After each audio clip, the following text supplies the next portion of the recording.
সবাইকে স্বাগতম জানাচ্ছি। সবাই কেমন আছেন? আশা করি সবাই ভালো আছেন, আমিও ভালো আছি। আজকে আমি ঘুরতে এসেছি। আমার মা এখানে কিছু চাষ করেছে, ঢেঁড়স গাছ, লাউ গাছ, তারপর হচ্ছে পেঁয়াজ, সর্ষে গাছ, ডাঁটা শাক, অন্যান্য আরও শাক আছে যেগুলো লাগাইছে। আমি সেগুলো দেখতে আসছিলাম, সাথে একবারে পুকুরটাও দেখে গেলাম। এখানে খুব বাতাস, খুব ঠান্ডা, মানে কান টান ব্যথা হয়ে যাচ্ছে খুব ঠান্ডায়। যদিও রোদ আছে তারপরে পুকুর তো সেই জন্য খুব ঠান্ডা এখানে। আজকে আমি এখান থেকেই আমার ব্লগটি শুরু করছি। আপনাদের সকলকে দেখার অনুরোধ রইল এবং প্লিজ আমার চ্যানেলটি সাবস্ক্রাইব করে দিবেন, একটা লাইক দিবেন। বন্ধুরা দেখো কি সুন্দর সুন্দর সবুজ সবুজ শাক। ওই পাশে ওগুলো হচ্ছে সর্ষে শাক, এগুলো হচ্ছে ডাঁটা শাক।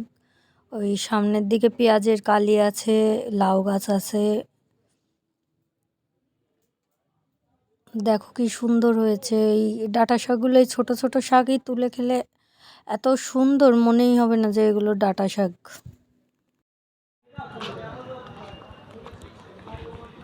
আমার মা এখানে গাছ লাগাইছে, তাই দেখতে নিয়ে আসলাম। হলো রাত্রেবেলা এই জায়গায় বসে সব হলো খায়। আবডাল ওই যে না আবডাল হয়েছে ওই কোনা কনে কি লাগাইছে, কই ফুটে বেরোইছে, কই ও উইতে ফুটিছে সারা। 5টা মন্দাই তো ঠেকতেছে, সব বেশি দিয়ে দিছে। 6-7টা না লাইন ওই জারটায় জ্বালাইছে, ওই জারটায় জ্বালাইছে।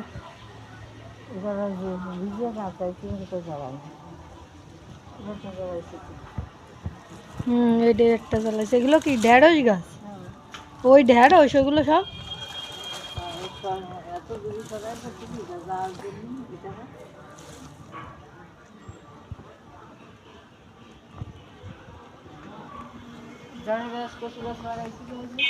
কচু গাছও লাগাইছো। এই হচ্ছে আমাদের পুকুর।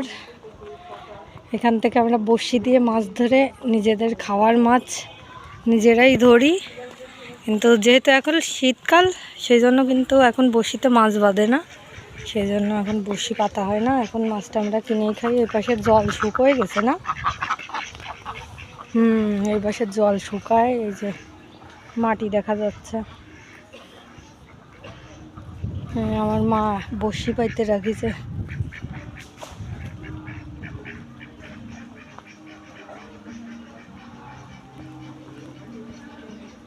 ওই পাশে আমার ছাগল ছেড়ে দিই, ওই পাশে আমার ছাগলে এসে খায়।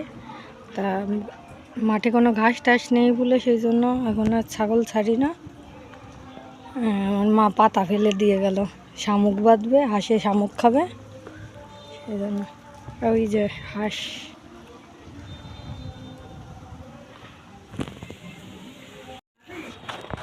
কই না, হ্যাঁ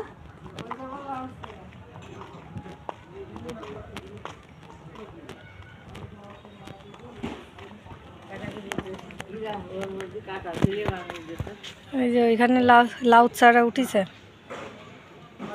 আসলে এখানে রাস্তার পাশে তো বাইরের মানুষ এসে খুব জ্বালাতন করে। এখানে রাতের বেলা এসে আড্ডা টাড্ডা দিয়ে ওই জন্য কাটা দিয়ে রাখিছে, না সব চারা পাড়ায় রেখে যাবে, নষ্ট করে যাবে, সেজন্য ফুলের কাটা দিয়ে রাখা। যদিও এখানে খোলাই থাকে তারপরেও মা কাটা দিয়ে রাখিছে যাতে চারাগুলো অন্তত না পাড়ায় কেউ, সেজন্য। লাউ চারা আছে, ওখানে ঢেঁড়স উঠেছে, তারপরে এখানে এই যে শাক টাক লাগানো আছে। এই কুল গাছটা ঝড়ে পড়ে গেছিলো, এই গাছটায় খুব সুন্দর বড়ই হতো। এখন আমি চার দোকানে যাব চা খেতে। এই যে চার দোকান।